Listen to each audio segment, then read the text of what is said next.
toughest competitor you're ever going to meet is yourself. So we're not competing against others. You're competing with yourself in life to be the best that you can be. And that's not easy to accomplish. No, it's not easy to accomplish. Sometimes it takes a lot of effort and coaching into having athletes understand it's you against you. Who cares about your competition? I could run through that wall behind you right now. I'm getting fired up. It is my great honor today to be speaking to one of the greatest coaching duos in college athletics history, and it is none other than Al Carius and Frank Gramarosso of North Central College. Guys, thank you for coming on. It's truly an honor. Well, thanks for having us. It's great to be here. Great to be here. Great to be here with my good friend Frank Gramarosso and to be together with you here today, Paul. Thank you. And let's just, for the viewers' sake, people that don't know who you are, I could try to list off the accolades. I could try to list off your relationship exactly, but it's just too many words. In summary, who are you guys? What have you done over the past few decades? You know, Paul, sometimes I look in the mirror and I'm not sure who I am, but the answer that I come up with, when I do look there sometimes is that really I'm a product of every experience that I've ever had in my life and every person that I've ever met. And, you learn and absorb from each one of these people. But I've been at North Central College for 57 years, and we've adopted a philosophy that Frank and I have adhered to during the 39 years he and I have worked together at North Central College. That's run for fun and personal best, which is a very simple saying, but it has a deep, profound meaning, in my opinion, in terms of its impact on people's lives. But I've been there for 57 years. And Frank? Yeah, I was a high school teacher and coach, and starting out in 1975 after graduating from Northwestern University. And then in 1982, Al lured me out of the public school system to come to North Central College, and it's been a great marriage ever since. Now, you said Northwestern University. Correct. That's a pretty tough school to get into. So what were you studying there? Just curious. I was started in the School of Education because that's the only school that was accepting applications in the summertime when the coach there offered me an athletic scholarship in June. And I wasn't sure about being a teacher. And he said, well, that's just to get you in school, and then you can transfer into any department or school that you want to. And after fall term, being in the education department, I thought, well, maybe this is something I can do. And then certainly going through the program and thinking about being a coach, I stayed in the School of Education and became a physical education and health teacher and a coach. In high school? In a high school setting, yeah. That's, and I don't mean to imply anything by saying this, but to go to Northwestern, one of the top 10 universities on the planet, in my opinion, in most people's opinion, and then to go to teach PE at a high school and coach a high school team, did that ever feel funny to you? No, it's what I wanted to do. It's because, like Al said, meeting certain people and being influenced by, grade school and elementary school coaches and, the college coaches, it's just something I felt that's what I wanted to do. I see. Understood completely. And how long were you there before you got the call from Al then? Well, I started teaching in 1975, and it was 1982 when Al was actually being recruited to be the head coach at Northwestern. And we met up, and he decided not to take that position and stayed at North Central and brought me over to North Central College. Wow. Okay. And before we move on, I just want to get a little bit of a background. You were a talented runner, obviously. You grew up in Chicago. What high school did you go to, and how'd you do in your competitive career? Well, I went to Holy Cross High School, which is now flattened. It's no longer. They knocked it down. Some things change. I was down at the state meet. I wasn't a state champion or anything like that, but I was good enough to attract the attention of my college coach and offered me, athletic scholarship to go to Northwestern. Wow. Okay. And Al, then, tell me about your upbringing. I know you're from Morton. You were a former Potter, or maybe you're still a Potter, Potters. Potter at heart. Yeah, right. The Morton Potters. Interesting story behind that name. But so you grew up in Morton. You went to the University of Kansas, is that right? Before I going went to U to of I? Kansas for one semester, and then it was kind of a philosophical decision on my part.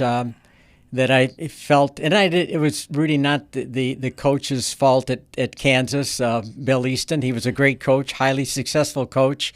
But philosophically, I really just didn't feel like I meshed with the values that I had learned at Morton High School, and the reason I competed at Morton High School. And at Kansas, it seemed more like a business to me and a job to me. And it was, taking the fun out of a sport. And so I ended up transferring to University of Illinois and found the right philosophical match there for me, and was very, very happy with that move. Mm-hmm. So you talk about this philosophy and your morals and just the way you kind of tick. You came from Morton, as we said, and that's a heavily apostolic Christian community. I've had an elder from the Fairbury AC Church on my show. I know all about it. I grew up in Fairbury. But what impact do you think that had on your psyche and your philosophy of both running and life?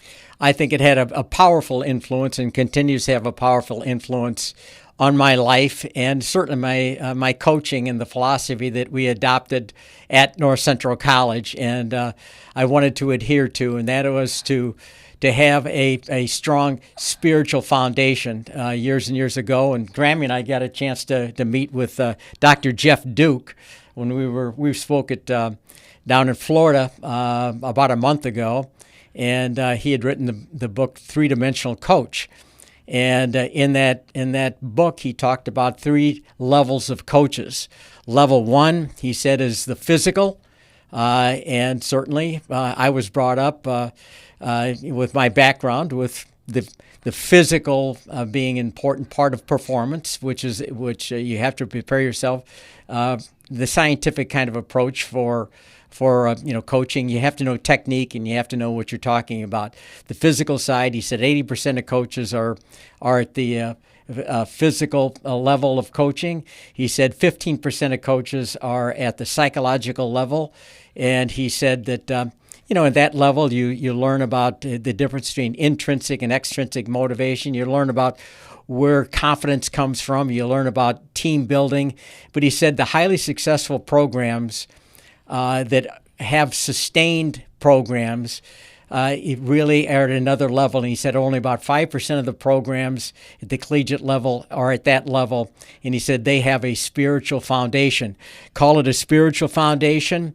And I happen to have that spiritual foundation coming from my background at Morton, in Morton at the Apostolic Christian Church, or you can call it a foundation of character, the values and virtues that make up for strong character. And that's what we wanted to really build our foundation on at North Central College, was that spiritual foundation. And to me, it's and Dr. Jeff Duke said this, and he said if you don't have a spiritual foundation, he said it's very difficult to sustain or have sustainability for the level 1, the physical side of coaching, and level 2, the psychological side of coaching. So that spiritual foundation had a profound impact on my life, my coaching, our philosophy, and our program at North Central College. Wow. Well, Frank, Al, I mean, this is a college team you're talking about. You can't talk spirituality to a college team, can you? Didn't you ever get in trouble for that?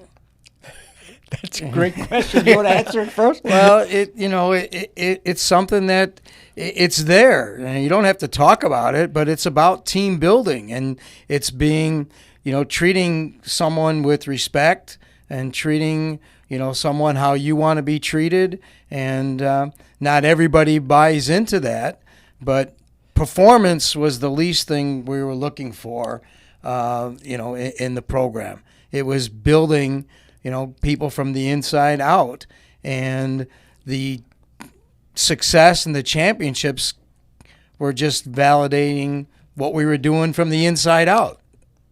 Yeah, and I think, the great John Wooden, coach at UCLA, coached from the inside out. And with these pyramid of success, he had talked about these values and virtues that make up for great character. And so you can always build around those. And again, in my opinion, it comes from a spiritual foundation, and we try to really adhere to that. And I would say, and I didn't thought if I get in any kind of trouble for this, that's fine with me. But I would say, and I would tell the athletes from time to time, I said, I believe in a higher power. Mm-hmm. I said, I'm not trying to tell anybody else how to believe, but I want you to understand where I'm coming from, and the decisions that I make and the decisions that we make that fit into our philosophy, really come from a spiritual foundation. And, the more I think about what you're saying, building from the inside out, starting with that spiritual foundation, that is the best way to do just about anything. That sounds very general, but I think that's the case. And I say that because look at the legal system in the United States. It's built on this premise that the cornerstone of the legal system is truly that we are made in the image of God. A clean car says so much about you. That's why you need to head to All American Wash in Fairbury. From our massive bays, superior lighting, and undercarriage washing capabilities, to our high-powered jets, protective tri-gloss foam, and strong vacuums, you can be sure your ride will glisten like never before. Here at All American Wash, ease of use is a top priority. Our carefully designed app lets you scan your phone for instant access into our automatic bay, while receiving discounted rates and free birthday washes. Our layout lets you get right back on the road without any uncomfortable turns. And we know Americans work long, hard hours, which is why we're open 24/7 for your washing convenience. We have staff on site every weekday morning from 9 a.m. to 11 a.m. to help with anything you may need. And we even offer purified drinking water for only 25 cents a gallon. Experience the highest quality wash in Livingston County at an affordable price when you visit All American Wash in Fairbury. That's the truth. That's where we get our legal system from, because if we're not made in the image of God, of something higher, then we're just animals. And why do we have to pay any certain respect that we don't pay to other things to human beings? Well, it's because humans are important. Why are they important? Well, whether you like it or not, when you boil that down, it's because we are extra special, because we're infinitely valuable, because we're made in the image of God. I just heard a psychologist talking about that the other day, but I think that's extremely true. You have to start with the base idea, belief that people are infinitely valuable because they're spiritual beings. They're made in the image of God, perhaps, and then you build out from there. It's because you're so special that we're going to push you in this way, maybe. Maybe you guys can explain this. How do you build from that idea, the core spiritual philosophy, and build out? Explain that to me a little bit.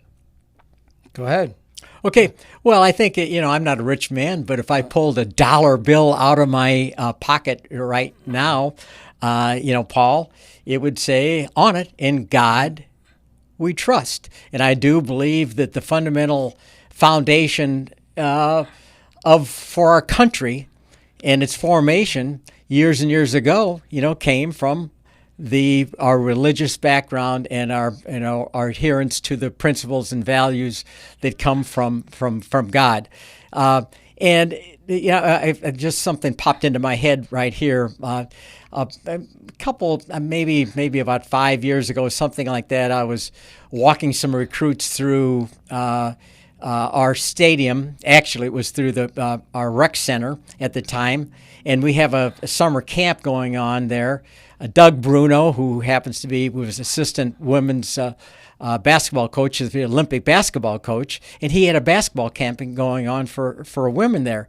And he walked over to me, and I was throwing some recruits around, and thought, man, I don't know what to quite say here with him coming over. And I asked him this question. I said, hey, Doug, how is it different coaching today's athletes, and I called them the millennial athletes, than it was maybe years ago?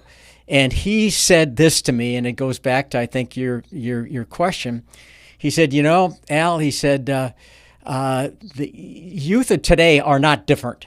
He said they have all kinds of mixed messages that are coming into their head, and all kinds of confusing messages that are coming into their head. And he said, I feel my job and our job as coaches are to be consistent in giving them a foundation of truth and helping them to understand the values that helped make this country great to begin with. What are the values that this country is founded upon? And so he mentioned that, and I think that again goes back to that strong, fundamental, foundational, spiritual, foundation. And I think that when we separate ourselves, from that, then we are, going into not absolute truths, but kind of man-made, truths and man-made ethics on Earth. Mm-hmm. I don't know if that answered your question. No, it does. It does, and it opens up a whole bunch more. But it seems like you're helping athletes sort through the noise and come back to this fundamental truth of whatever that may be, I guess, of spirituality maybe, of them being spiritual beings, children of God. I don't know. You're not saying it explicitly, but I'm getting these certain vibes, I guess. And Frank, what's it been like joining this team, I guess? You've been there for how many years now? 39. 39. And of course, it's over. It's over. It's over. But what was it like coming on to this scene from your time at Northwestern and then from high school? This had to be a different world working with Al if he was anything like he's talking right now when you first came aboard. Well, I would say the number one thing I learned from Al was surround yourself with good people. And when I recognized that, I felt very honored that I was one of the good people that he needed to continue what he started at North Central. I arrived after he won 6 national titles in cross country, and one of the reasons he stayed at North Central was to build the track and field program to that same level. So it wasn't any mysterious, revelation. It was a marriage that just gelled. His strengths helped me, and my strengths helped him. And I think you go back to that spirituality and call it character, if you want to. Call it character. The glue, the number one, I think glue in character is integrity. Integrity really pulls all the values together under character, the most important values, and pulls them together, and to see how committed you are to those values. So there are all kinds of values under character, and you can be teaching them, and there are spirituality, but not directly, trying to get into, selling religion. Selling religion. That's a good point. Yeah. But we're selling, really good values that I think are absolutes for anybody and everybody in their life. Honesty, perseverance, loyalty, work ethic, discipline. I mean, you go on and on and on. There's so many things. So we really try to teach the athlete from the inside out, and then, in my opinion, it magnifies the God-given talent that they have and takes it to a higher level. Does that mean you're going to win? Absolutely not. But it does mean that you're going to make the most of the talents that you have if you can magnify these values that make up good character. Yeah. We have hundreds of alums in our program that were not All-Americans, national champions, maybe never even ran in a conference championship, but they can still learn and understand what the message that we were given through character. Without, you asked earlier, that's, talking about spirituality, how do you deal with that? Well, you deal with it through the character and through those, all the terminology that's available to them. They can learn to be successful at their own level and then go on in the rest of their life and using those characteristics, even though they weren't having the label of a national champion or an All-American, because there's hundreds of guys that have been through the program that didn't achieve that athletic success, but they, we coined a term, we build winners in life. And that's more important to us as coaches than it is all the championships and all the All-Americans and all the labels that we use in athletics. It was building winners in life. Right. It seems like this well-refined philosophy that the two of you have helped formulate has been tested so much. It's tried and it's true, and it applies to every aspect of life, not just athletics, of course, but life. And you said you make winners in life. Do you have any proof of that? Are there people that have gone on from your program to do good things in their personal lives or business lives or anything else? Probably hundreds of examples. And Grammy said we've got coaches at the Division I level all over the place, and to start naming a few of them would be, you'd feel badly about leaving them out. But we've got doctors, we've got people in Lawyers, education, lawyers, many teachers, teachers and coaches, and I can tell you this, Paul. Have I ever coached? We ever coached an Olympian? No, I've never coached an Olympian. So if you want to be an Olympian, North Central College is not a great place to go. But I do believe that we have helped produce winners in life by adhering to and promoting and supporting these fundamental values of character that help people to help them for their life for a lifetime. It's like you run at North Central College, you're going to leave a better human. That's the guarantee. That's what it means the most to us. Yeah. It really does. And I think the thing that it's kind of ironic, do we want to be successful? And by success, to me, success, the definition of success is we've all been given gifts by God. We've all been given talents by God. In my opinion, success is taking those gifts, those talents, and making the most of your God-given talents. So you can come in last in a race. But if you're making the most of what you've been given, that is successful. And it's not you against anybody else. The toughest competitor you're ever going to meet is yourself. So we're not competing against others. You're competing with yourself in life to be the best that you can be. And that's not easy to accomplish. No, it's not easy to accomplish. It's sometimes it takes a lot of effort and coaching into having athletes understand it's you against you. Who cares about your competition? But that's one of the hardest things, especially for young athletes that come in the program.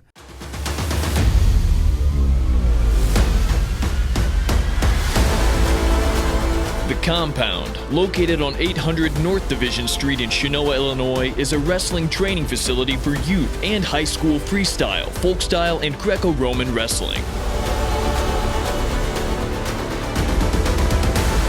Here we are driven to teach wrestling technique to athletes who strive for the highest levels of success in this sport. Athletes from the Compound have earned gold at IKWF, IESA, and IHSA state tournaments, as well as national and international competitions, and have gone on to wrestle for Division I colleges. For gold standard wrestling education and development, come to the Compound Wrestling Training Center in Chenoa, Illinois. They can't understand that, can't grasp that. When they do, then the floodgates open and they're very successful. Yeah, and we might ask ourselves as coaches, say, hey, is everybody listening to us? Does everybody understand what we're talking about? Okay, and you think that? And the answer is no. Not everybody's listening to us. Not everybody's absorbing it. But I firmly believe that those that do grasp what our mission is, making winners in life, those that grasp that, it's going to help them and it will stay with them their entire life. And ironically, and yet not ironically, that's going to help them to become the best runners, the best athletes that they can be in the process too, to make the most of their talents. And many of them have said they understand it once they're gone. Once they're gone, they understand the process of what we were doing. The things you guys are saying are gold. It's incredible. It's apparent you've been working together for years and years. You guys pick up where the other leaves off. You're of the same cloth. You're of the same mindset. I could run through that wall behind you right now. I'm getting fired up. Before we move on, how about we say this? People that tune into this might already know by this point what you guys have done. But Al, start with your individual career. just so people know. You're rolling your eyes at me. Why is that? Because I don't really like talking about myself. I will, but that's not, okay, I'll say this. Any successes that I've had personally, or really the national championships that we have gotten, we're trying to be the best we can be. But the most important part of those trophies and all those accomplishments are not the trophies, not the things, because the older you get in life, the more you realize things don't mean anything.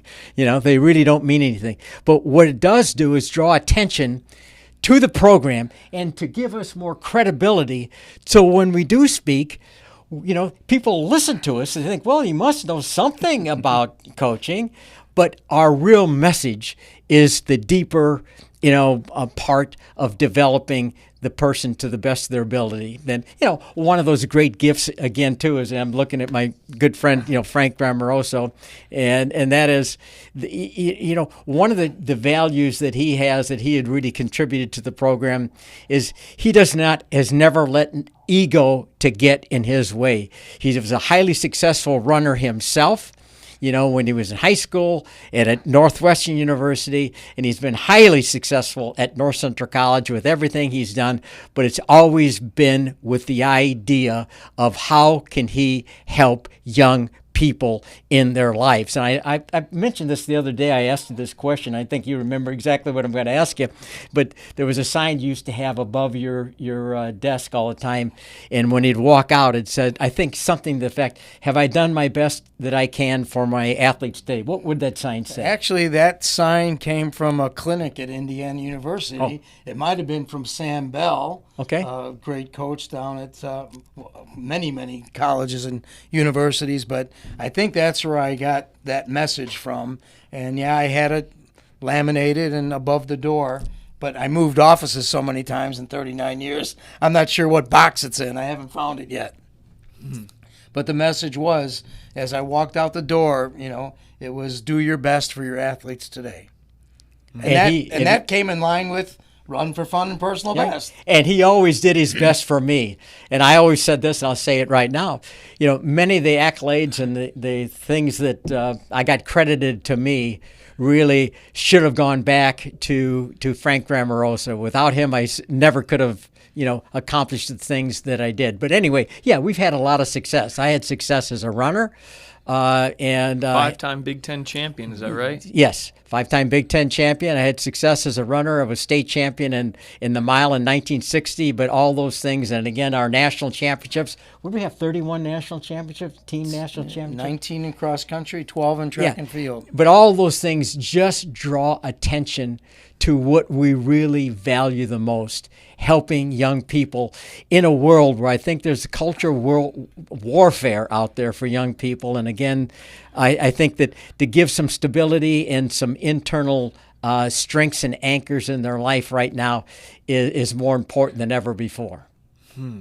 Okay. All right. So you're a humble man. It's hard to get the direct answers out of you. 5-time Big Ten champion. A multi-time state champion in high school? Is that No, right? just one time. I got time. second in cross country. I think it was 1959, and I won the state mile in 1960. I didn't really take up distance running until the year before. I think it was my junior year was the first time that I took up distance running. I played basketball. It was a different era. And I loved it, and I think it was an important era, and it's too bad that some of it's gone. But, I played basketball for 4 years. I played football for 2 years. I played baseball, then I ran cross country for 2 years, my last 2 years, because I hurt my ankle my sophomore year in football.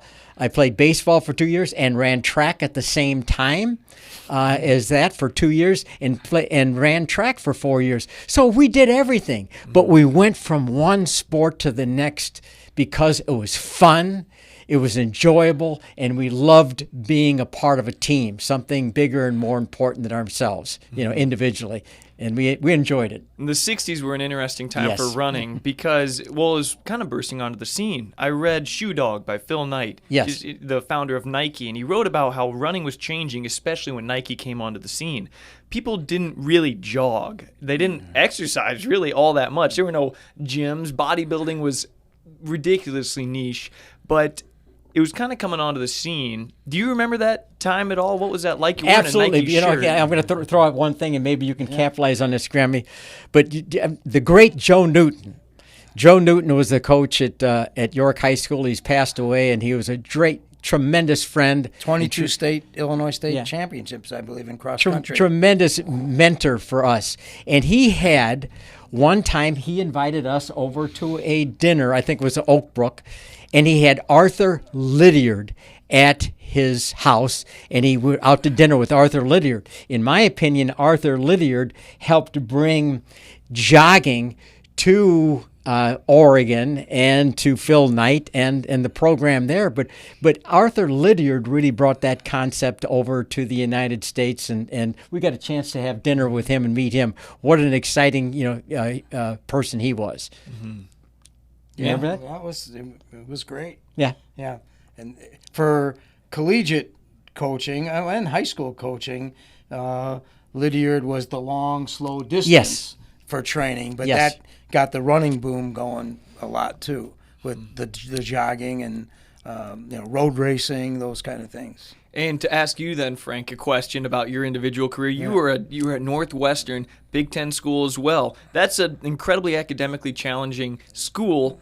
What was your running career like there? And then if you want to say a little more about I only high have school one as well. Big Ten medal. I got fifth in the steeplechase in 1975, so I'm not a five-time Big Ten champion. But, sports, I grew up Catholic, went to a Catholic grade school, and we had a physical education coach, which I think, I'm not sure how it started in the 60s, but we did everything. We had basketball, we had football, we had soccer, we had track and field. I high jumped, in grade school, and, ran the 220-yard relay, so each guy runs, 50. I've never heard of this. I got a couple ribbons at home. 220-yard relay. I mean, we did all kinds of things in grade school, and then going to a Catholic high school, I knew I was going to be involved in sports, but I never went downstate in high school cross country. I went to the state track championships in the 2-mile, and, but the other accolades I might have had, I drew the interest from the coach at Northwestern and got an athletic scholarship to run in college. But in 4 years, I got one Big Ten medal. Hey, that's nothing to sneeze at. Fairbury Furniture is Central Illinois' premier furniture store. This family-owned business offers a vast selection of premium furniture items from all of your favorite brands, including Sealy, Best Home Furnishings, Leather Italia, Tempur-Pedic, and Ashley, just to name a few. And right next door to their gorgeous 7,000 square foot furniture showroom, you will find the Fairbury Furniture Mattress Store, home to all of the latest and greatest mattresses in any and all sizes. Also inside Fairbury Furniture is the popular WC Market, a beloved shop that offers an ever-changing selection of unique gifts and fashionable home decor. Here at Fairbury Furniture, the staff is always helpful and friendly, and they are well stocked with all the mattresses, tables, chairs, recliners, couches, and decorative pillows that your heart desires. So make your home interior beautiful, comfortable, stylish, and delightful when you shop at Fairbury's own Fairbury Furniture. Come on down to Fairbury Furniture, where the furniture rocks. One Big Ten medal while you're doing school at Northwestern. I mean, a lot of times those great schools, you don't see Harvard and Stanford and Northwestern, unless you do, correct me if I'm wrong, at the top of the hierarchy in the sports world too often. Maybe in running. I feel like runners a lot of times they can be some pretty smart people. I don't know if I can't be biased, I'm not a runner or a swimmer, but I see runners and swimmers a lot of the times being very smart people. And you see the football players, not to have a stigma against football players, and the wrestlers, I'm a lifelong wrestler, a lot of times they're not on that academic level. Is there any truth to that before we move on? What do you think? Is that just bullcrap? I believe in it. I think the discipline. Yes, that's the key what it word. is. The self-discipline. That's the answer. And we've had some great runners who were wrestlers in high school. Yeah. Because you're tough. That's right. We- You're tough we had and some- in pretty good shape, cut some weight. We had some great former wrestlers that were in our running program, but it's the discipline in one area should relate to another area, and especially in cross country and distance running, we had some great team academic All-Americans a number of years in a row. and a few times the national academic team of the year, which is a combination of how well you did at nationals and what your total, not just the guys who ran, because in cross country at the nationals only 7 athletes run the race, but with 50 guys on the team, they take everyone's grade point average, and you have to have a 3.1 to be an academic All-American team. Sure. Yeah, I think the discipline, Grammy answered it very, very well, and I think I think Grammy has talked about this before too, about mental toughness. He said mental toughness is a skill that you learn. I think mental toughness is the self-discipline to do the right thing day after day after day after day, because that gets to be very, very difficult to be consistent doing the right things daily. And I agree with Grammy too, when he talked about wrestling. I've always said I think that wrestlers, in my opinion, for whatever that's worth, in my opinion, wrestlers and distance runners have a similar self-discipline mentality, and they're tough from the inside out. And I think if wrestlers had the body type sometime of being a distance runner, you take them and put them in a cross country race, and they're going to be great distance runners because they're mentally tough. They've got mental discipline. That's right. No, and you know what? I'm gonna build on that a little bit, because I'm a lifelong wrestler, like I told you, and I freaking love toughness. I love this toughness, and I'm not.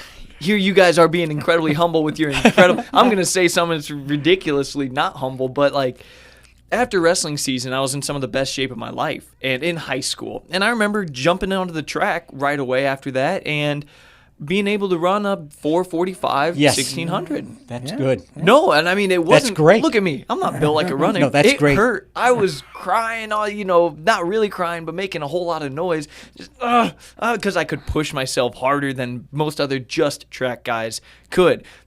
Once you start incorporating technique and whatnot in cross country, it's different. It just looks different. You see these guys suffering in silence. I did cross country for 1 year. I love watching track and field, though. I watch every world championships. I watch all the events, and it's a different kind of toughness. It's just suffering in silence, it seems like. What do I know, really?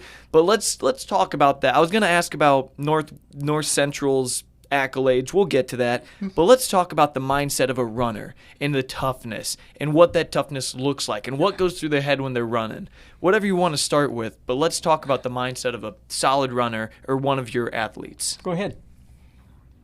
It's different for everyone, but it boils down to knowing yourself and being able to have the discipline. It doesn't just happen overnight, and nowadays they want instant gratification, instant times, instant performances. The internet is filled with coaches. Media has all kinds of coaches, but trying to be at a base level where you're going to listen to what coach you're trying to. If you're in a school, you should be dealing with that coach and not an outside camp or outside influences.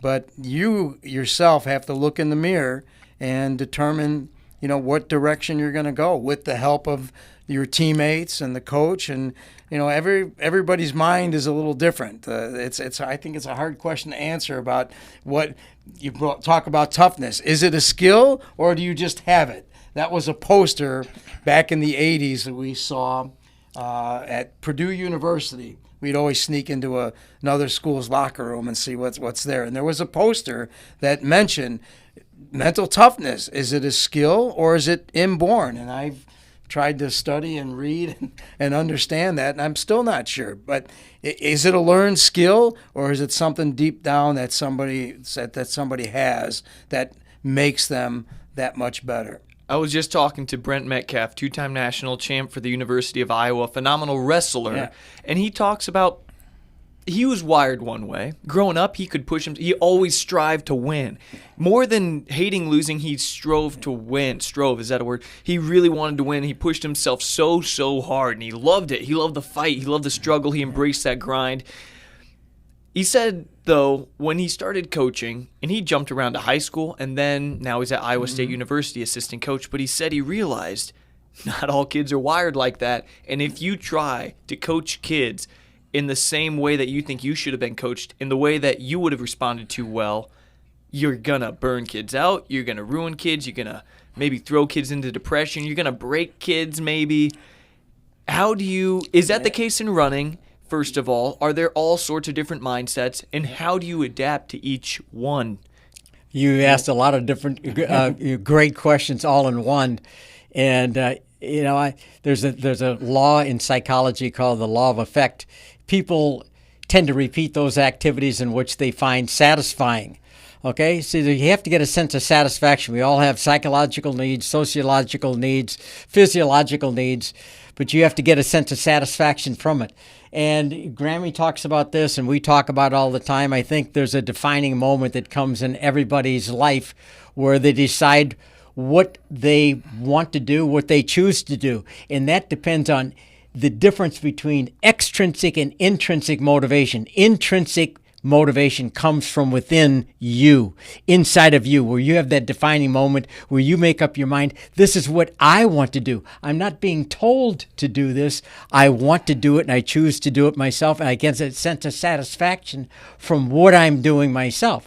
So when you have that defining moment, and then you find I'm getting a sense of satisfaction from doing this, I'm seeing myself get better, and improve and getting better and better and better, and this feels good, then that kind of builds on itself. And until you have that purpose, that coming from within, I think it's very difficult to sustain very long, because I think a lot of people, will fall by the wayside. This great Joe Newton, I'm going to quote him here again, Joe Newton from York High School.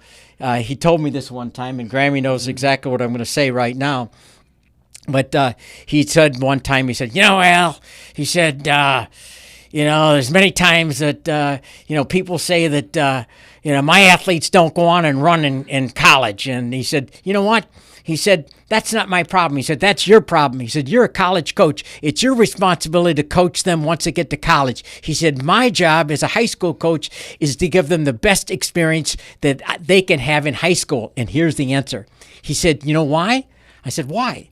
He said, because of all the runners that run in high school, he said this, only 3% are going to run in college. And he said, of that 3%, only 1% are going to continue to run until their senior year in high school. So why am I coaching them for college? I want to have them have the best experience in high school that they can. Now, that goes back to some of the things we've talked about. Not everybody's going to have that purpose. Not everybody's going to have that defining moment. Not everybody's going to have that intrinsic motivation. But it's got to be cultivated by, I think, wise coaching and the atmosphere, the culture, the environment that you create to help build that into the athletes' lives. And again, once they get that connection, once they're connected to that, that will stay with them for their life for a lifetime. Yeah, the run for fun. Yeah. It's not, the workouts aren't fun. The runnings aren't fun. We've all been in situations where running was a punishment for us with coaches or physical education class or whatever. But the fun is the satisfaction. That's not what's in the wording. But that's achieving something you've never done before is where the fun comes in. So run for fun and personal best, no matter what level you're at, it's striving to do something you've never done before, whether it's dropping 2 seconds in the mile or pole vaulting or high jumping or throwing the shot. It's getting a personal best. And the fun is the satisfaction you gain from all the effort that it took to do that. So it's not necessarily the fun in training and certainly being with your teammates and the camaraderie of the sport should be enjoyable. But the fun we really talk about is the satisfaction you get from achieving something you've never achieved before. And it's really not the medals or the trophies or the championships that really matter and last for a lifetime. We had a guy, quick story. I know which one you're going to talk about. Dan he was just Shiver. inducted a few years ago in North Central Hall of Fame. Yeah, great thrower, weight man for us at North Central College. We had this great big big track meets in the spring called Last Chance Meets, whatever. Anyway, we had this great big meet, and there's over 1,000 athletes all over the field at North Central College. And this one time, we had this meet going on, and one of my athletes came up to me and said, "Hey, did you hear about Dan Sievert?" I said, "No, what?" He said, "Well, Dan Sievert, won the hammer throw." And today, I said, "Well, great! When I see him, I'll congratulate him." Then a little bit later, another athlete came up to me and said, "Hey, did you hear about Dan Sievert?" I said, "Yeah, he won the hammer." He said, "Yeah, we won the discus today, and he, set a meet record and qualified for nationals and everything." I said, "No, that's great. Where did I see him?" And then an administrator at North Central College saw me a little bit later. Said, "Did you see Dan Sievert? Hear about Dan Sievert?" I said, "Yeah, well, he won the hammer, won the discus, set a record and everything." He said, "Yeah, well, he won the shot put and set a school record at that and everything. He won all these labels and beat all these people and all these things." And I finally found Dan Sievert. I said, "Hey, Dan," I said, "congratulations on today." And you know what he said? He said, "Yeah, Coach, today I got 3 personal bests." He didn't talk about beating anybody. He didn't talk about trophies. He didn't talk about qualifying. He talked about self-improvement. And again, that is the real measure of, I think, our lives, is helping to make the most of your God-given talent on a daily basis. And that's available to everybody, not just the person that wins, the person that can come in last in a race. If they're doing the best that they can and maximizing and learning these eternal values, then they're successful. And we can profess that at a Division III program at North Central College. And that's been the foundation of what we do. Do you two gentlemen, do you apply this to your lives, this idea of competing against yourself to improve just a little bit each day? Does it work? I think it's time for your favorite movie. Groundhog Day? My favorite movie is Groundhog Day with Bill Murray. You saw that movie? Of course, it's great. Of course. It's a very spiritual movie when you really think about it. But he starts, and I'll tell you this, because he starts out, he's very self-serving and egotistical and into himself and everything. And he doesn't have a lot of friends because he's so into himself. And then through time, he, learns through experiences that he's really not getting a sense of satisfaction from how he's living. And he eventually starts using every day to learn something that's going to help him to help others. And when he starts serving other people in his life, helping other people, then all of a sudden, people are attracted to him. So the more he gave to others, the more important he became in their lives. But when he was trying to impress people with things and his accomplishments, the more he turned people off. So that had a great, great message that we're all going through every day, competing with ourselves at different times in our life. Hey, I'm 80 years old now, so I'm still competing with myself every day to be the best that I can be for the condition that I'm in with who I'm at. Can I be what I was before? No, I'm not going to get personal bests going back to high school, college, or anything like that, but I still can be the best that I can be today, and that's my goal. Yeah. We watch a lot of movies on those bus trips. That was very incredible, though. In psychology, what you're saying is completely true. You look at the vocabulary of people who are depressed, and they say words like I, me, my, yes, an awful lot. It's the people that report the highest levels of happiness, though, that are their primary concern is not pleasing themselves, but is doing good for others. And that just seems counterintuitive from a purely non-spiritual perspective. Well, you'd think you work on yourself mostly. That's how you're going to get the most fulfillment, when you're really making sure you're doing everything right for yourself, bringing about your own personal well-being and happiness on a psychological level. But it's not the case, and it's a thing that you'd have to look at it through a spiritual lens in order for it to make sense, because it doesn't make sense from the outside, from a secular level. You help others, you sacrifice for others, and that's how you in turn become the most happy, the most fulfilled. That's what you really want. You don't want just happiness and joy and comfort and everything. You want to feel like your life is meaningful and you're doing meaningful things. You're striving to do good things. You want to work for them, even though working sucks. you want to work, you want to struggle. That's what makes it worth it in some weird, twisted way. You guys probably understand this much better than I do. What do I want to ask here? What do you do when kids just don't see what you're preaching, I guess? You know, Good do they question. ever That's a break? great question. It's a great question. Do they ever break because Yeah, some walk away, and that's their decision, that it's no longer for them. And they're not a bad person for that. No. They just looked in the mirror and understood this is not what direction I want to go. And if they, Sometimes as coaching, it's frustrating. Yeah. When a coach wants it more than the athlete. Good then, point. Then they're, and sometimes you have to sit down and have the hard discussion with someone until they have that defining moment. Because if they don't have the defining moment, they're never going to be in touch with how good do I really want to be. can you make the defining moment happen? Can you make that intrinsic motivation that you've spoken so much about? Can you force that to come about? Can you make them? You can help cultivate it, but I don't think you can make that decision for them. They have to make that decision that this is the direction I want to go. And I think what's easier to accomplish, it's not easy, but having the team handle that and each member of the team being selfless and working for one another is how some people see that defining moment that I can do this and I can do it. I'm not doing it alone. I'm doing it with a team. You talk about this cultivating the intrinsic motivation. I've heard some coaches, Tom Brands, again, big University of Iowa wrestling fan here. He speaks about getting kids to buy in and believe in themselves and have that motivation inside of them. He does it by, and I don't know how scientific this is, he pushes them like crazy to the point that they do things that they never thought they could do, and then they think, whoa, and that he can help with that. He pushes them.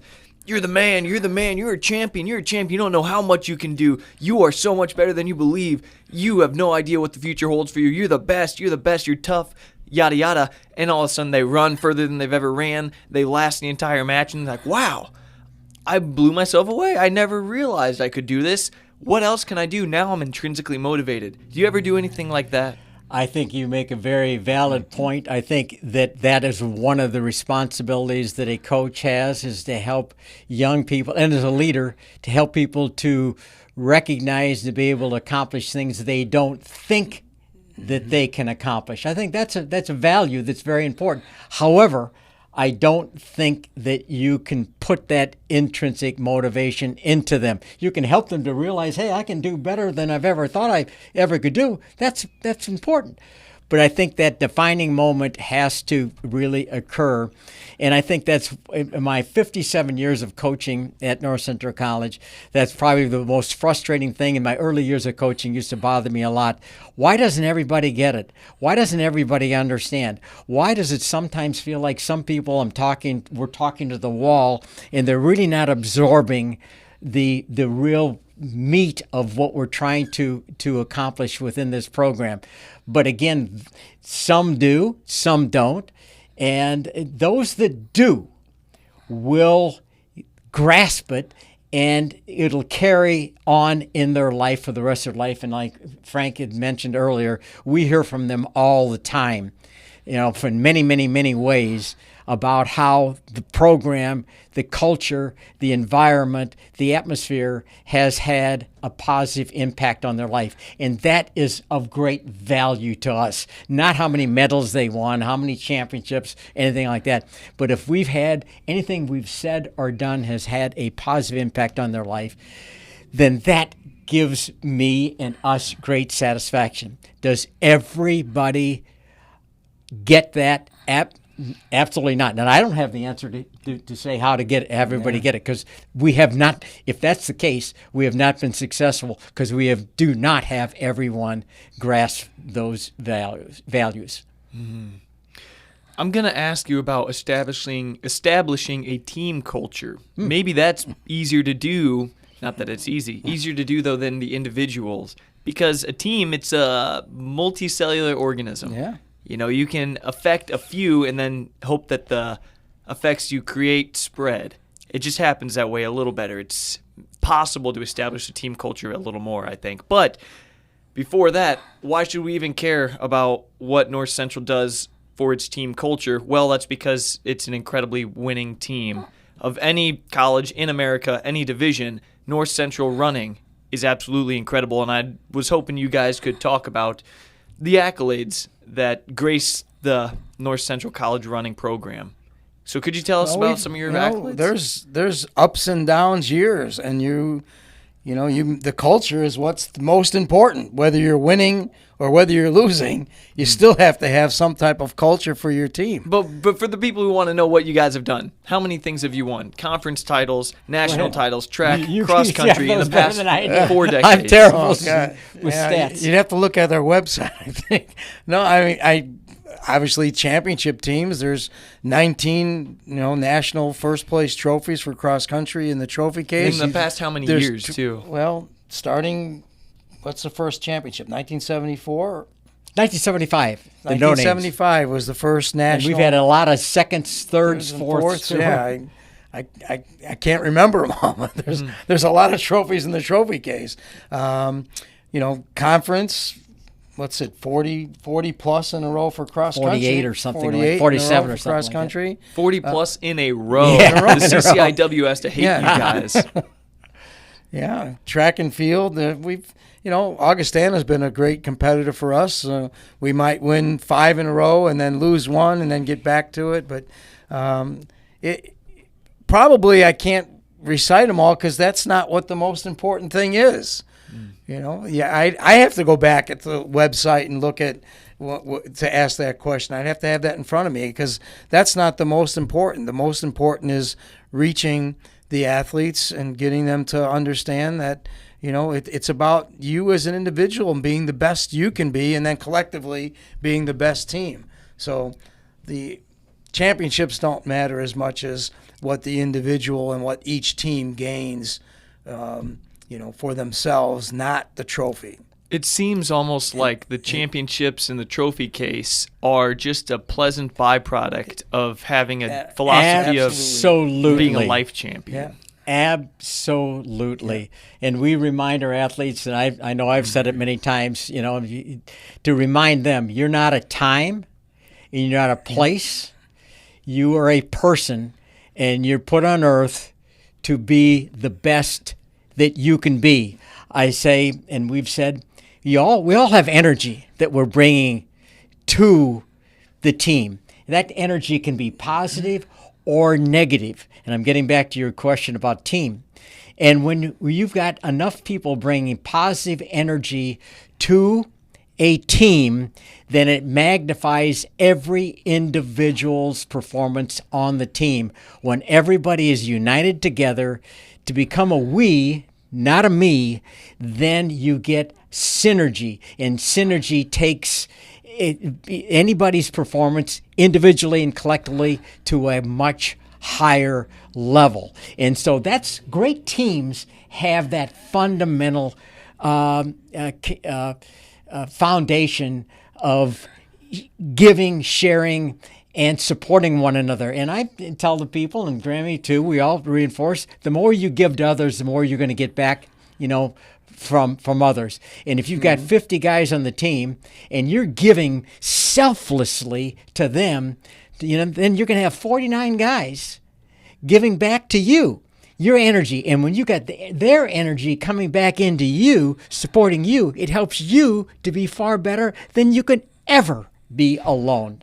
It's hilarious that what you're saying is completely true, but it's also just so happens to be a Christian value. And you're utilizing it in the athletic world, and it's working out. Yeah. Wow.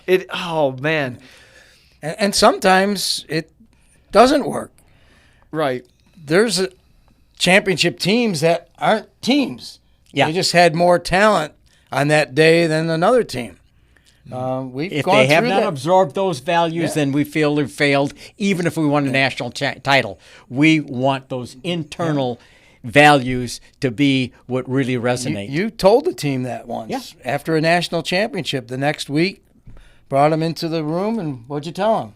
I said this, we won a national championship. I said to the outside world, you guys are a great team. You're a great team. You won the national title. Okay, no, I didn't say team. You're a great group of guys that happened to win the national title. But I said we were not a great team because we did not absorb and have the characteristics and values that could have helped us to magnify the talents that we had. We just had more talent than everybody else. That's why we won, not because we were a great team. We had more individual talent, but we weren't collectively a great team. There were a lot of challenges day by day. Yeah, exactly. With personalities, with workouts, and sometimes it's like that. And we'd much rather have, Yes. a collective unit, and sometimes they'll win and sometimes they won't. But sometimes there's teams that are very successful, but they're really not a team. And that's our goal, is to make them respect one another, Yes. everyone. Again, not just the Yeah. 5 or 7 guys that are running the race, everybody that's on the team. You may not like everyone, but you want to have the respective values and treat them as human beings, Yes. and for what they're trying to achieve. Yeah. They might not have as much talent as you, but they're trying to be the best they can be. And we have to reinforce that a lot of times with different groups. How did those guys react after they won you a national title and you said, well, we won that battle, but we lost the war? You guys aren't as close. I don't know exactly, but I think Well, we had like, to carry that. We had to carry that into indoor track and outdoor track, and hopefully that you mend some relationships of, again, you're not going to like everyone, but you can respect them Yes. for what they're doing. yes, respect's a key word. Yeah. And it's like that age-old saying, a rising tide raises all boats. Yes. Once you get that culture That's going, synergy. Yeah. that's synergy. And culture can go both ways. It can go up and it can go down. You have the wrong mixture of the wrong fundamental values, and the culture can be eroded. And that's happened. Yes. It's happened. Yeah. At North Central? Yes. Why? What's the reason? So we can identify that coaches Well, are going to watch this. We have an alum who did a whole video called 16 to 1. So, and I'm not sure if it's on the internet much anymore, but he's a filmmaker, and he made a video called 16 to 1, the rise and fall of North Central College cross country. It would take a long time to go through it all, but basically you can answer. I can answer that. Why did it happen? Because I had the misconception that everybody that came into the program was intrinsically motivated. I had the misconception that our upperclassmen would automatically be selling the values and virtues that helped form our fundamental foundation and our philosophy, and they were selling that. You have to have internal leadership, and they were helping to sell the young people. I assumed, and that was my fault, it wasn't their fault, and I allowed the culture to kind of erode. And the short answer to the question is that those values and virtues must be from the inside out, must be reinforced on a daily basis and a yearly basis, and you cannot assume that they're being taught and passed down from one generation to the next. I think it's like our society itself.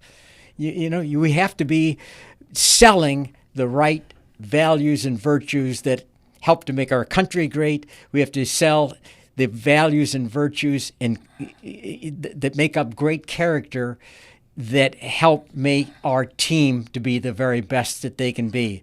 And you cannot leave it to chance. So you got to reinforce those things on a daily basis and certainly on a yearly basis.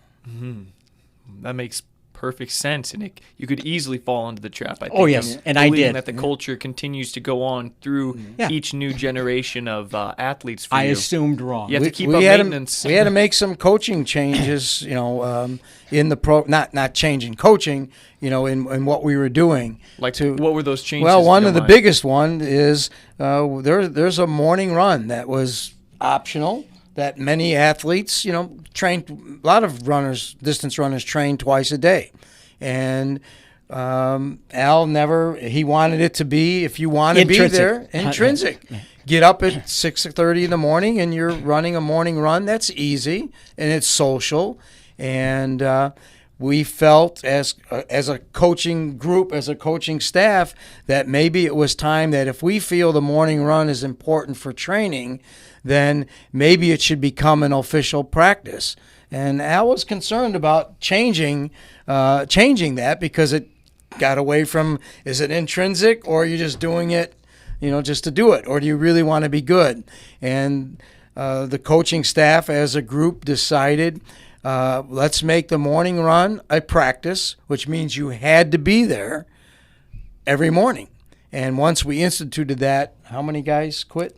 Within a year or something, 17 people that didn't buy into that because they just wanted to be on the team, but they weren't contributing and they weren't learning the values that we wanted, the mental toughness, the self-discipline that we talked about. And I think the morning run had an awful lot of advantages other than just the physical. It's really, get deep down inside of you to help you develop a sense of confidence in yourself. The discipline of going to bed early so you can wake up for a morning practice. And again, it wasn't hard. No. It was a morning run. We don't want to get into the physiology of it all and what's important about it, but we felt that as coaches we should make this change and make it mandatory, and that helped bring that culture back. Yeah. But you said 17 guys quit. Well, Eventually. Yeah. Eventually. So was that the right move to? Yeah. Because they did not want to buy into the values that we were wanted to adhere to, and wanted them to absorb. To be the best they can be. To be the best that you can be. It killed the cancers type of thing. Not to call them cancers. To be extreme, I don't like that bad word. Apples. But What do you say? One bad apple can spoil the bunch. Yeah. Right. But yeah. What you surround yourself with has a very, very powerful influence, on everybody. And so we wanted people to be sold on the values that we thought really were fundamental foundation for our program. It wasn't fair to the athletes No. who were trying to be the best they can do, be the best they can be, to do all the little things that you had to do, when more and more guys are at the other extreme where they're enjoying the success of your hard work, but they're not willing to be the best they can be and put in all the hard work it took to be the best you can be. They weren't being the best they could be. I agonized with that, but then I went back to the philosophy, personal best. If they're not striving to be the best that they can be, we're not saying to beat anybody. We're not saying you got to be, first, second, third. You can or be last. be the national champions. But if you're not striving to be the best that you can be with the opportunities that you have, then you're not contributing and adhering to the fundamental philosophy. Mm-hmm. Yeah. Right. I want to ask in just 1 second about the leaderboard with who the best coaches are. I shouldn't say that. The best programs in Division III history, all college divisions, and where you line up and all that. But first, a thing that just came to me, Al, is you grew up in Morton. You were Apostolic Christian. I've spoken to the elder of the Fairbury AC Church. I know all about this. Typically, they'll repent at some point, and they will stop participating in sports. If your family was truly AC and everything, that had to at least be a consideration for you to stop participating in sports. Was that the case, and how did you manage that? Did you ever see the movie Chariots of Fire? It's kind of a part. I've heard of it so much. I shouldn't probably. Maybe I've seen it on. It's kind of an element in that too. Now I believed with maybe not all my heart, but I believed in the fundamental values of that I learned, and I've said many times, most of my coaching that I really learned in Sunday school. And it came from the Sunday school, the Apostolic Christian Church, and that environment, the people that were there. But yes, there's that, the over-glorification of the body, over the soul, and there's always that, question. And I don't believe in glorifying the body over the soul, but I always believed that running was in athletics was a way, if properly taught, was a way to enhance the values that really the church could really was really professing. So I didn't think it eventually it was really a conflict at all. Right. One of my favorite Latin sayings in Catholicism is mens sana in corpore sano, which means a strong mind and a strong body. Yes. The two go hand in hand. A strong mind, really what that means is a strong soul. Yeah. Right? If your soul's in the right place, you're going to want to take care of your body. You're going to want to push yourself even. You're going to want to strive, struggle, right? Love is to will the good of the other, even at a sacrifice to yourself. In order for love to really be love, it must include some sacrifice, at least I think. And I agree with you. When properly taught, athletics and athletic pursuits can, if conducted properly, be a living laboratory and a pathway to learning many of these life values that are spiritual. And the glue of under character, the strongest, part of character is integrity, and integrity's source comes from a higher power. And you used the word love. Where does love come from? It comes from God. And so when you have that in your heart, then and you're professing that, then athletics can be a venue to help promote spirituality. I've said this, and I don't think everybody, I never heard anybody ever use it, but there's physiology of exercise, there's psychology of sport, and I believe there almost should be a spirituality of sport, because I think spirituality, which very, very difficult to explain, you can't see it, can't understand it, many people, but I think it's a critical, important part that can be played if athletics is conducted properly to help teach, again, life values. Grammy? Yeah, and the challenges that they're going to face in their life. Yeah. Oh, yeah. We talk about that a lot. All the different challenges you're going to face, trying to be the best you can be in sport, you're still going to have a lot of challenges in life, and all those characteristics, all those values that you've learned that are open to the top person on the team and the least talented person on the team can all learn those characteristics to be successful. Right. And they're going to need it for the challenges of life. Absolutely. The struggle in athletics, I personally believe, is the ultimate analogy for the struggles of life, especially, I'm very biased, wrestling. Old Testament, Jacob wrestles the angel or wrestles God. No one's really sure. I always say that because he doesn't play him a game of hoops. He doesn't do anything else. He wrestles. Wrestling is the only sport in the Bible, but he wrestles. He struggles with God. The word Israel literally means to wrestle with God. Yes. More than it means to struggle with God, it's to wrestle. I say that because I love wrestling. Yeah. But it means to struggle with God. In this almost physical pursuit, prayer often looks like a struggle. So it's much like a physical pursuit. You're doing this, you're trying to manipulate reality, it's just difficult. I think sports are the ultimate. Hard sports especially, such as this, not necessarily dressage or something like that. It's a physical struggle where you have to battle with yourself inside your own mind. I think it's the ultimate analogy for life, and it goes hand in hand with spirituality, as it should. And we're getting towards the end of this conversation, guys. Really quick, where does North Central rank, the running program at North Central, on the grand leaderboard of college athletics in terms of titles, national championships? You mentioned John Wooden earlier. I know we spoke about Dan Gable beforehand as well. I forget who that swimming coach was, who's also on that leaderboard, but Councilman? I'm not sure. Yeah, I don't pay attention to I don't really, a lot of that stuff. Oh, because you're competing with yourself. Yeah, we do right? have, Yeah. I really couldn't answer that. I'm not sure. I believe we, have more, actually you, because you've been the head cross-country coach the longest, have more national titles than any program at 19, Division 1, 2, or 3.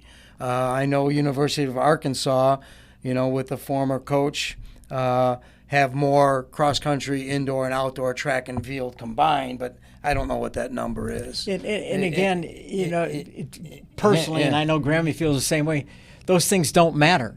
Yeah. But they do give credibility to what does matter and what we really feel is the most important thing that we're trying to impart in people's lives. So it gives credibility. People that want to listen to us will listen and say, maybe there's something there. But for, I think, a good percentage of people, they would think, hey, you're just talking about stuff that doesn't really apply directly to performance in athletics, the physical, the psychological. You're talking about something that's too vague, but it's what we believe. And it gives credibility for what we really want to impart, and that is those anchors, internal strengths to help young people to have perseverance during the adversities that will take place in everybody's life through their lifetime. And it helps them to gain experiences, through the program that will help them to be a better person and really have, find their way better to navigate through the cultural, I think, difficulties that exist today. Yeah, we want to win. We're very competitive. As athletes and as coaches, we want to win, but we want to win the correct way. It's not all about winning. It's all the things that we've talked about, and that's more important. And when you do win, it leads, some credibility, gives credibility that you're doing it the right way, because we want our athletes to do it the right way. Yes. Former athletes. We're retired now. Yeah. Well, everyone, some of this coaching duo of one of the greatest programs in history don't quite know where they stand in comparison to all the other teams that have been very winning as well, or some of the most other winningest teams. Is goodness, you know what I'm saying here. Yes. I think there's a lesson in that, though. I think there's something absolutely beautiful about the fact that you don't compare yourselves to the others. That's not your primary goal, to stand at the top of the leaderboard. Your primary concern is making great young men and women who are going to go do great things with their lives and live in the right way. That's absolutely incredible. And this conversation's been even more incredible. I can't thank you enough for coming down to Normal, Illinois from Northwestern. I mixed that up too. Northern Illinois. I can't thank you enough for coming all the way down to Normal for this. It's been a great pleasure. Is there anything you two want to say before we wrap things up? I'll just speak first. I want to thank you, and I'm sure that Grammy will say the same thing. Thank you for the opportunity to come down here and speak freely of what we feel.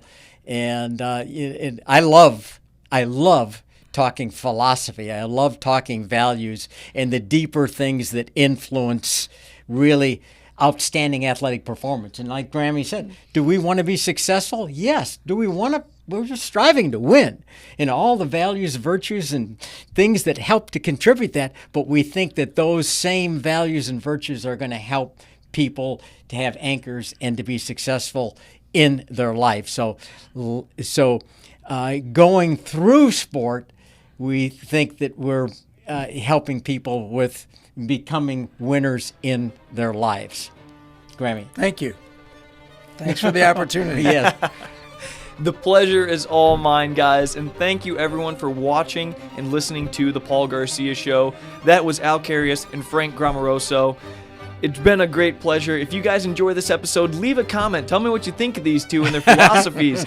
Like this video, share it on Facebook, share the YouTube video, and if you're listening on Spotify or Apple Podcasts or anywhere else, please leave a 5-star review or any kind of review that you think is appropriate. And until next Sunday, I'm your host, Paul Garcia. God bless and have a great week.